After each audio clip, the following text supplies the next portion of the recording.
first off, we'll just plug the tour a bit. You're coming to Australia in September. You'll be promoting the new album, which is bloody kick-ass, I got to say, Sonder. You're looking forward to coming to Australia? Yeah, absolutely. I think there's something like our third or fourth time coming over.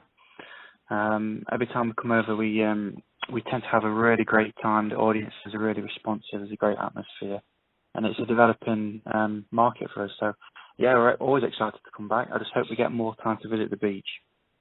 Yeah, it's coming up to winter, but it'll be September then, so it'll be the perfect time for the beach. Yeah, definitely. Absolutely. Yeah. Yeah, that's something we've never managed to have the time to do, actually. We've done all the typical touristy things. But never actually found the time to just chill out for a day. Yeah, well, I hope you get that kind of time here. Your new album, Sonder, man, really, it's just such a great album.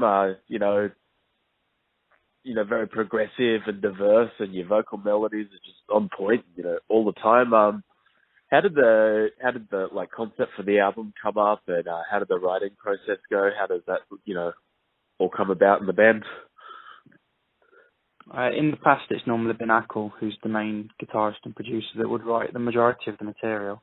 Yeah. However, every album we've done, we've slowly started to involve other people, whether that's been our second producer, Aidan O'Brien, and front of house guy. He's contributed quite a lot. Yeah. Or whether it's other members in the band that have started to step forward and create more music. This time we wanted it to be a fully cohesive album, so whereas in the past it's been quite difficult for us to all contribute because we live quite separate from each other. For example, our bassist actually lived in Shanghai for 3 years, and the rest of us were in the UK, quite spread out, so it was very hard to get us in the same room. But this time we're all in the UK, and we managed to get together a few times. We spoke a lot about kind of the direction that we might want to go in. That being that we wanted to maybe take elements of each album and create the next step for Tesseract, or a hybrid Tesseract sound, if you will. And there's been a lot of file sharing. There's been a lot of creating small ideas that have slowly kind of transpired into bigger, lengthier songs. That's how we kind of write. Is very much about creating a jigsaw, a big sonic jigsaw, basically piecing together bits of music until they flow and are cohesive. It's very rare that we'll create a full song before I step in and add my vocals. We used to write that way quite a lot, actually, in the first few years, specifically around the first album One. A lot of those ideas were fully written musically, and then I stepped in and added my bit. But I much prefer to have hands-on from the very first moments, because I find that the music tends to gel better holistically. But yeah, it's been a great process. The concepts, I came across the word Sonder a few years ago when I was browsing social media, and it kind of slipped my mind for a while. And when I was thinking of ideas for the album this time around, it kind of cropped up in my head again, and I tried to find it in the dictionary, or the Oxford English Dictionary, if you will, the official English dictionary, and I couldn't find it anywhere, which surprised me. So then I started to go and research Google, and I found that it was obviously a coined word by John Koenig, who was the author of the Dictionary of Obscure Sorrows. And he's very beautifully been putting into words thoughts and emotions that we maybe hadn't considered or officially considered. And the meaning of Sonder is basically all about perspective, when you realise that people around you are living equally as vivid and complex lives as your own. And I've really found that idea quite eye-opening, because it's a sensation that I've felt personally for a few years. And every time I speak about it to other people, it just keeps cropping up. Everyone can relate to it on some level.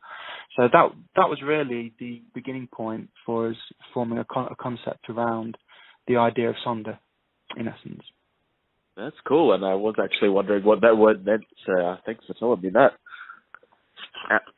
One thing I thought was really cool, there's a YouTube channel I've been following for a while, and they do kind of like reviews. They started doing like hip-hop reviews, and now they sometimes do like a metal one here and there called Lost in Vegas, and I know they gave your song Luminary a shout-out. Did you watch their reaction? I did actually, because I wasn't actually aware of them until a few months ago, and yeah, it just kind of popped up in one of my Facebook chats, and I checked it out. I was quite surprised. It was nice of them to pick it up and give it a shout out. Really, it was a good reaction. It's always very interesting to see how people respond to your music. It kind of puts you on the edge of your seat a little bit, because it's like you're seeing people's reactions, and you want it to be positive half the time. But it's very interesting how people receive our music. Very varied responses to it, in all honesty. Mainly positive, I have to say, but the music is so complex at times that people don't get it on a first listen. And just like they were trying to explain, the rhythms and the timings of the music are actually quite complex, and they require some thought and absorption to really kind of get to know them. So it is a different style of listening in a way for most people. I thought it was great that they gave you a good review, because sometimes with the odd time signature songs have been they didn't quite get animals as leaders, so I thought maybe they wouldn't get it, but they really dug it, so I thought that was cool. Yeah, it was awesome. Very cool. Yeah, so with the set list for the tour, are you going to be mainly just playing stuff from the new album, or are you going to try to cover your entire discography too? Well, the thing is every album we've put out has kind of generated its own fan base in a way, and if you listen to the progression in the albums, they're all quite different in some way. So you couldn't necessarily pin us down to one specific genre, in all honesty. Yeah. I mean, the weight and the heaviness of the first album is very, very metal, whereas, Polaris is, you could actually almost class that as prog rock. Yeah. In some respects, it isn't necessarily metal. So yeah, I think we have a different fan base. So we do like to cater for that in the live arena, because we get a very eclectic mix of people, and they all want to hear certain songs. So we'll always have a varied set list. But yeah, we will be definitely playing some new songs from Sonder for sure. Yeah, definitely. You've toured with some pretty cool bands over the years, but do you have any favourite touring bands that you get along really well with on the road? Yeah, well, we've been quite lucky in the past. I'll be very honest, there hasn't really been a band that we haven't gotten on with. I mean, from the very first point of going out on tour with Devon Townsend project, it was our first break in America. And then we toured with Protest the Hero a load of times, Between the Buried and Me, The Contortionist, Gojira, Megadeth, and Meshuggah, and it's all kind of spiraled and gotten bigger and bigger. But every artist we play with, they're very down to earth, hard-working people and teams of people. So we've been very lucky. We haven't had any negative experiences, I'll be honest. That's good to hear. I'm just wondering, outside of music, do you have any hobbies or special interests, that people mightn't know or that might surprise some of the fans? That's actually the first time I've been asked that this year. So cool. That's new for me. But yeah, actually, I like to play sport. I'm quite a keen squash player, actually. I play for a team in my local town. Really quite keen on that. I used to play rugby at 3 county standard when I was younger. I was a scrum half.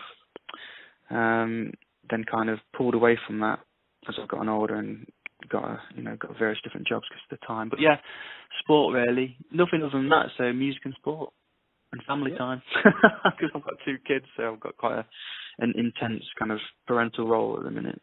Well, it sounds like you've got a pretty balanced life, so it's good. Not really out there partying much and that kind of thing. No, well, 35 now, so I'm just at that point where having kids and being 35, you definitely don't have the energy for most things.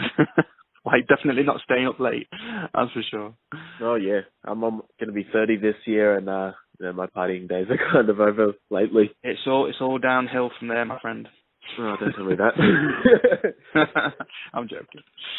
I'll just ask one more question. I was trying to pinpoint a vocalist that you kind of sound like, and I couldn't really, think of one, but who were kind of your main inspirations as far as vocalists go? That's actually quite interesting that you can't pick up on my influences, because that's how I tend to live. I live by that principle of, not plagiarizing and not copying people's tones too much. Mm-hmm. But, you can't help but be influenced by the singers, and some of my main influences would be people like Maynard James Keenan from Tool, obviously a big fan of that, Chino Marino Deftones. Yep. But on the more kind of opposite end of the spectrum, in terms of modern pop, there's a guy called James Grossi, who's from Active Child, an artist called Anoni. Yeah. You've heard of that? No, I haven't. David Bowie. David Bowie. Classic. I think everyone likes a bit of Bowie from time to time. Yeah, definitely. Oh, awesome, man. Well, it was really good chatting with you, and I'm going to be at the tour, the Brisbane show, so I'll take some photos and Nice. be in the mosh pit. So Great. I haven't seen you guys live yet, so I'm looking forward to it. Nice. I'll hopefully catch you around then. Yeah, cool. Well, thanks very much for taking your time out today, Dan, and I hope you enjoy the rest of your day. No problem. Speak to you later. Thanks a lot. Bye. Yeah, cheers.